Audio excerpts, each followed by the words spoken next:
बार हुआ होगा कि तुम कोई चीज खा रहे हो और जब पहला पीस उस चीज का खाया तो तुमने कहा वाह मजा आ गया, बहुत अच्छा बना था, वेरी नाइस। दूसरा पीस खाया तो लगा हाँ अभी भी अच्छा था, लेकिन वो पहले वाले पीस ने जो तुम्हें सेटिस्फाई किया वो वाली बात दूसरे पीस में नहीं थी।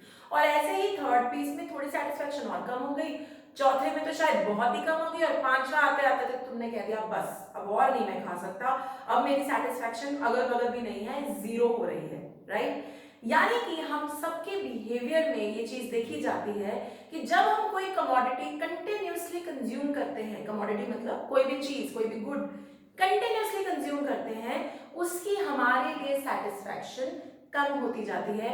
और इसी फिनोमेना को इकोनॉमिक्स में हम कहते हैं law of diminishing marginal utility. Welcome everyone, आप लोग देख रहे हैं eco world digital classes. This is micro economic series for standard 11 and we are doing consumer behaviour का चैप्टर नंबर 3 कार्डिनल यूटिलिटी। यानी कि हम समझने की कोशिश कर रहे हैं इकोनॉमिक्स में कि आप और मैं जो अननोइंगली हम बिहेव करते हैं उसका इकोनॉमिक से और हमारे इकोनॉमिक डिसीजन से क्या लेना देना है, राइट। तो going back to my example, मैंने कहा कि आप पिज्जा का पीस खा रहे हैं, पहला पीस खाया सेटिस्फैक्शन ऑल हाई, अगला पीस खाया सेटिस्फैक्शन थोड़ी सी और कम, अगला पीस खाया और कम, और अगर और खाते चले गए तो यूटिलिटी या सेटिस्फैक्शन कम होती जाएगी। इसको हम इकोनॉमिक्स में कहते हैं law of diminishing marginal utility. Okay, अब यहां में दो चीजें समझो। पहला ये कि बिल्कुल साइंस की तरह इकोनॉमिक्स में भी लॉज हैं, लेकिन वो साइंस के लॉ से थोड़े अलग हैं। कैसे?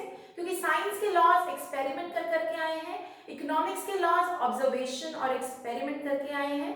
साइंस के लॉज हर जगह एब्सोल्यूट है, मतलब अगर पानी 100 डिग्री सेल्सियस पे बॉयल होता है तो वो हर जगह 100 डिग्री सेल्सियस पे ही बॉयल होगा, but that is not true with economics. Economics के लॉज जगह टू जगह, रीजन टू रीजन बदल सकते हैं, उनमें वेरिएशंस हो सकती हैं। खैर, हर इकोनॉमिक्स में कुछ ना कुछ लॉज होते हैं, और हम पहला लॉ पढ़ रहे हैं इकोनॉमिक्स का इस साल का माइक्रो का, which is law of diminishing marginal utility. अब डिमिनिशिंग शब्द का मतलब गिरती हुई, घटती हुई। मार्जिनल यूटिलिटी मैं अपनी पिछली वीडियो में समझा चुकी हूं, मींस आपकी यूटिलिटी में, आपकी टोटल यूटिलिटी में कितना फर्क आया, यानी आपकी टोटल सेटिस्फैक्शन में कितना फर्क आया जब आपने एक एडिशनल यूनिट यानी एक और यूनिट जब आपने कंज्यूम किया, तो आपकी टोटल यूटिलिटी में कितना फर्क आया, that is known as marginal utility. तो सिंपल शब्दों में बोलूं तो जैसे जैसे तुम कंटिन्यूअसली एक कमोडिटी कंज्यूम करोगे तो जो मार्जिनल यूटिलिटी है फ्रॉम एन एडिशनल यूनिट वो कम होती जाएगी। इसीलिए स्टेटमेंट ऑफ द लॉ क्या है? As the consumer consumes more and more units of a commodity, the MU from each successive unit, मतलब एक के बाद एक, keeps on falling, मतलब जैसे जैसे एक बंदा एक commodity continuously consume करता रहेगा, उसकी जो MU है from each unit वो घटती रहेगी। तुम ये लॉ कहीं भी लगा के देखो, तुम्हें ये बिल्कुल लगता हुआ लगेगा, इट्स प्रैक्टिकल। पानी के ग्लास का मैं बहुत बार एग्जाम्पल देती हूँ। बहुत प्यास लगी है, पहला पानी का ग्लास पिया, वेरी स्ट्रॉन्ग हाई यूटिलिटी, अगला पानी का ग्लास पिया, another successive unit, तो utility falls a little bit, तीसरा ग्लास पिया और भी कम हो गई। कैसे पता चलता है? जो तृप्ति, जो सेटिस्फैक्शन मुझे पहला ग्लास पानी पी के मिलता है वो अगले पे नहीं मिलता, and that is the law of DMU। Clear? Alright. Exam point of view से ये कहना यहाँ पे जरूरी है, DMU का क्वेश्चन आता है 6 मार्क्स के लिए मेजरली। अगर ये 6 नंबर का क्वेश्चन आया तो आप स्टेटमेंट, अजम्पशन, टेबल, डायग्राम और रिलेशन सारे लिखेंगे। एक्सेप्शंस आप तभी लिखेंगे जब आपसे पूछे जाए, अदरवाइज नहीं। अभी क्लियर? तो for a 6 marker, statement of the law, assumption, table, diagram and relation. Okay, तो चलो अब समझते हैं assumptions of the law। अभी assumptions क्या बोला और क्यों लेनी है?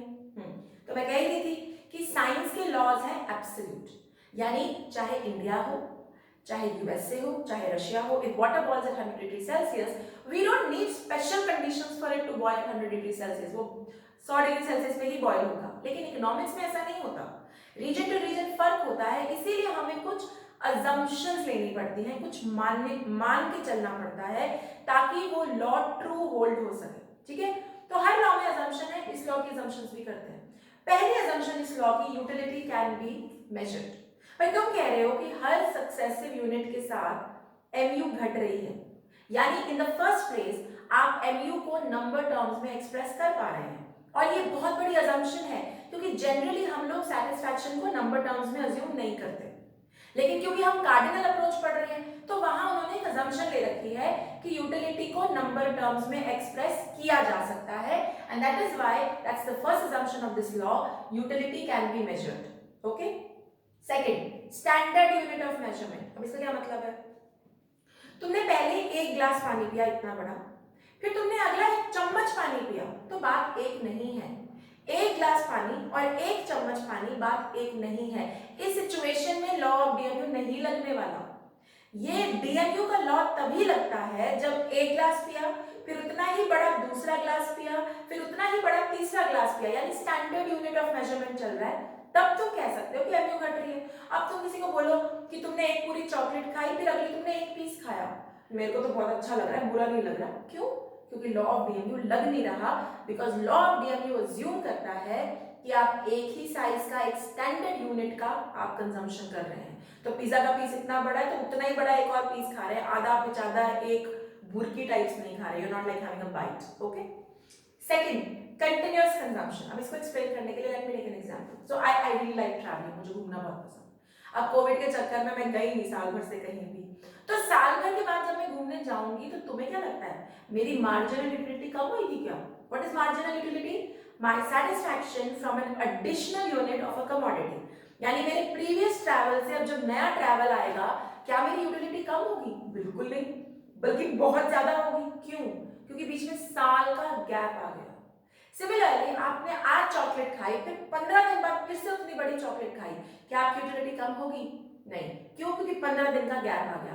तो ये लॉ तभी ट्रू होल्ड करेगा अगर कंटिन्यूअस कंजम्पशन है, मतलब अभी एक चॉकलेट खाई, फिर अभी 5 मिनट में दूसरी इतनी बड़ी खाई, फिर अभी फिर से एक और खाई, तो तुम खुद now give yourself 2 minutes and think, अगर वाकई ऐसा हुआ एक चॉकलेट फिर एक और चॉकलेट और साथ के साथ, तो ऑब्वियसली एमयू सैटिस्फैक्शन घटती चली जाती है, right? And that is what is the assumption, continuous consumption होना चाहिए तो बात सेट बैठेगी।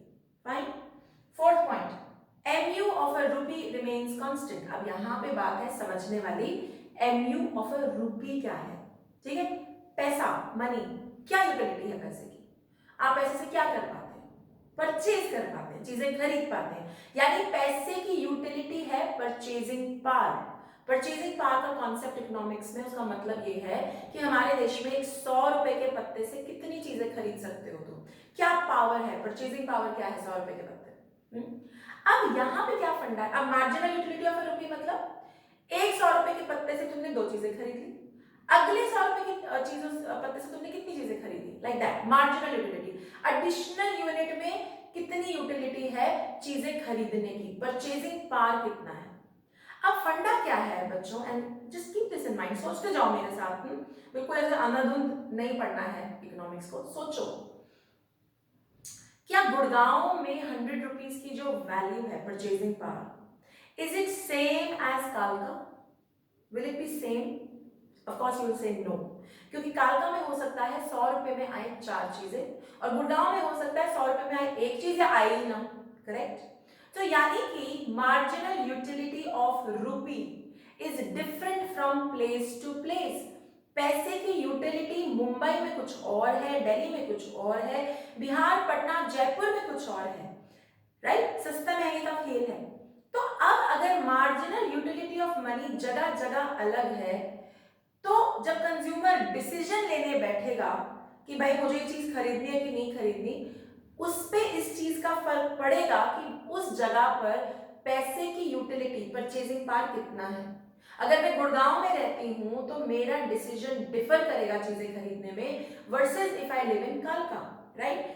इस झोल को हटाने के लिए, इस कंफ्यूजन को हटाने के लिए कि यार यहाँ पे कुछ और है, यहाँ पे कुछ और है, इकोनॉमिस्ट ने कह दिया MU ऑफ अ रूपी रिमेन्स कांस्टेंट। मतलब पंगा ही खत्म करो, एक ही जैसी MU ऑफ अ रूपी है all across the country for analysis sake. तब तो ये हम DMU का फंडा लगा सकते हैं। क्यों? क्योंकि DMU कहता है कि जैसे जैसे कमोडिटी का कंजम्पशन होता है वैसे वैसे उसकी MU घटती चली जाती है। ठीक है, प्राइस का, रूपी का फंडा तो बीच में लाए ही नहीं, क्योंकि जहां प्राइस और रूपी का फंडा बीच में आया तब तो बहुत सारे और फंडे आ जाएंगे। जैसे हो सकता है तुम्हारी जेब में पैसे ही ना हो, तुम अगला चीज खरीद ही नहीं सकते, तो बात ही खत्म होगी डीएमयू की, राइट। तो डीएमयू इसीलिए कहता है जी मनी की जो वैल्यू है, मार्जिनल यूटिलिटी है, जो परचेजिंग पावर है, इट इज सेम, चाहे गुड़गांव हो चाहे दिल्ली हो, wherever it's the same and that is when DMU can hold true. Okay इसकी और यूटिलिटी है जब हम कंज्यूमर इक्विलिब्रियम करेंगे, वहां भी ये कॉन्सेप्ट यूज होगा, तो थोड़ा ध्यान रखना। Alright, next fixed income and price. तुम्हारी जेब में पैसे फिक्स्ड हैं, प्राइस भी बढ़ नहीं रही, क्यों? क्योंकि रियल लाइफ में तुम चॉकलेट खरीदने गए, तुमने 10 रुपए की एक चॉकलेट खरीदी, 5 ही मिनट में शॉपकीपर ने बोल दिया जी अगली चॉकलेट में 20 रुपए का दूंगा, खरीदोगे? नहीं खरीदोगे। इसीलिए इस कंफ्यूजन को भी हटाने के लिए लॉ ऑफ डीएमयू की अजम्पशन है, यानी law of DMU will hold true only if the prices are fixed, बदल नहीं रही हैं, जैसी हैं वैसी, और इनकम में फिक्स, जेब में जितने पैसे हैं उतने हैं, मतलब तुम्हें पैसे, इनकम की और प्राइस की चिंता करने की जरूरत नहीं है। अब 2 मिनट पीछे जाओ और सोचो, अगर कमोडिटी की प्राइस बढ़ गई तो तुम कंटिन्यूअस कंजम्पशन नहीं करोगे तो डीएमयू नहीं लगेगा। अगर तुम्हारी जेब में इनकम खत्म हो गई तो तुम कंटिन्यूअस कंजम्पशन नहीं करोगे, डीएमयू नहीं लगेगा। इसीलिए हम कह रहे हैं डीएमयू लगने के लिए, for this law to hold true, it is very important that you assume कि प्राइसेस फिक्स्ड हैं, बढ़ नहीं रही, घट नहीं रही, और इनकम जितनी चाहिए उतनी है जेब में, कम नहीं पड़ रही, तभी ये लॉ, तभी तुम चीजें खरीदोगे, कंटिन्यूअस कंजम्पशन करोगे और तभी डीएमयू लगेगी। Are we clear? So what you have to remember is कि लॉ, तो लॉ, इकोनॉमिक्स के लॉ में अजम्पशन लेनी जरूरी है क्योंकि ये एब्सोल्यूट नहीं होते, और इन अजम्पशंस के बिना ये लॉस कभी भी ट्रू होल्ड नहीं कर सकते। Okay, are we clear? Great. अब आगे बढ़ते हैं। अगर लॉ ऑफ डीएमयू का क्वेश्चन 6 नंबर का आया तो एक्सप्लेनेशन में टेबल, डायग्राम और रिलेशन है, और ये बिल्कुल सेम है जैसा कि हमने पिछली वीडियो में relation between TU and MU किया था, बिल्कुल सेम वही लिखना है। यहाँ पे वही टेबल, यूनिट्स लिखे हैं, टीयू देख रहे हो तुम, टीयू 10, 18, 24, 28, 30, 30, 28, और एमयू भी 10, 8, 6, 4, 2, 0, -2, बिल्कुल सेम डायग्राम आ गई यहाँ पर, और बिल्कुल ही सेम रिलेशनशिप आपको लिखना है, एब्सोल्युटली सेम। मैं आज इस वाली वीडियो में ये रिलेशनशिप्स और ये सब डिटेल में नहीं समझाऊंगी बिकॉज हम लोग पिछली वीडियो में कर चुके हैं। अगर आप लोग मुझे यूट्यूब पे देख रहे हैं और आपको इसकी एक्सप्लेनेशन चाहिए तो प्लीज डिस्क्रिप्शन बॉक्स में मैं एक लिंक शेयर कर रही हूँ, उसको देखिए and go back to it and understand what is this in entirety. मैं सिर्फ यहाँ पे ये कह रही हूँ कि टीयू और एमयू के रिलेशनशिप की जो वीडियो है वो एग्जैक्टली डीएमयू में भी रिपीट होगी, वही सब कुछ लिखा जाएगा। Okay, alright. अब लॉ है तो भाई मैंने कहा कि अजम्पशन लेने पड़ते हैं, तो अजम्पशन लेने पड़ते हैं तो कभी कभार ऐसा भी होता होगा कि कुछ लोगों पे ये लगता ही नहीं लॉ, मतलब तुम्हें बुक्स का शौक है बहुत ज्यादा, you are very fond of reading books, तो तुम्हारे लिए 1 खरीदो, 2 खरीदो, 10 खरीदो, 100 खरीदो, तुम्हारी मार्जिनल यूटिलिटी कम नहीं होने वाली, राइट। तो यानी तुम मेरे इस लॉ के चंगुल में नहीं फंसे हो, तुम अलग हो, so you are an exception to the law. So there are some things which are exception to the law, क्योंकि इकोनॉमिक्स के लॉज 95-96% लोगों पे लगते हैं, 5% 4% एक्सेप्शन होते हैं जिन पे नहीं लग रहे, और वो भी पढ़ने जरूरी है। तो अगर कोई चीज आपकी हॉबी है, जैसे आपको बुक पसंद है, आपको डांसिंग पसंद है, और यू लाइक ईटिंग, तो फिर आप पे ये लॉ नहीं लगने वाला, क्योंकि आपकी मार्जिनल यूटिलिटी घटने नहीं वाली with consumption of each successive unit. Okay, if you are an addict, अभी आजकल बॉलीवुड में ड्रग्स का बड़ा धमाका चला हुआ है, ड्रग्स है, लिकर है, सिगरेट्स है, if you are an addict, the utility, the marginal utility is never going to go, it's never going to fall, it's never going to fall because you are an addict, और जितना ज्यादा होगा उतना ही अच्छा। Similarly कंजूस, माइजर, जितना पैसा उतना अच्छा, कोई मार्जिनल यूटिलिटी कम नहीं होती पैसे की। इस बात पे कई बच्चे बोलते हैं मैम पैसे की मार्जिनल यूटिलिटी कहाँ किसके लिए कम होती है, रॉन्ग। जो लोग बहुत अमीर होते हैं they don't really value money too much, नहीं करते, it doesn't really matter to them, and that is where the concept of DMU comes in picture। Okay, I hope you are clear. ये बहुत इंपॉर्टेंट है, 6 number का question है, और मैंने कह दिया जो जो बोर्ड पे लिखा है एक्सेप्शंस को छोड़ के 6 नंबर के क्वेश्चन में ये सारा आएगा। I hope you are clear. And like I said, ये जो 3 चीजें हैं जिनको मैंने इस वीडियो में डिटेल में नहीं समझाया, ये पिछली वीडियो में डिटेल में हुए हैं, प्लीज इनको वहां जाके डिटेल में समझिए और फिर इसको लिखिएगा। Okay, alright. अगर आप लोग मुझे यूट्यूब पे देख रहे हैं तो like, share, subscribe and comment करना बिल्कुल मत भूलिएगा। Till then bye bye, take care.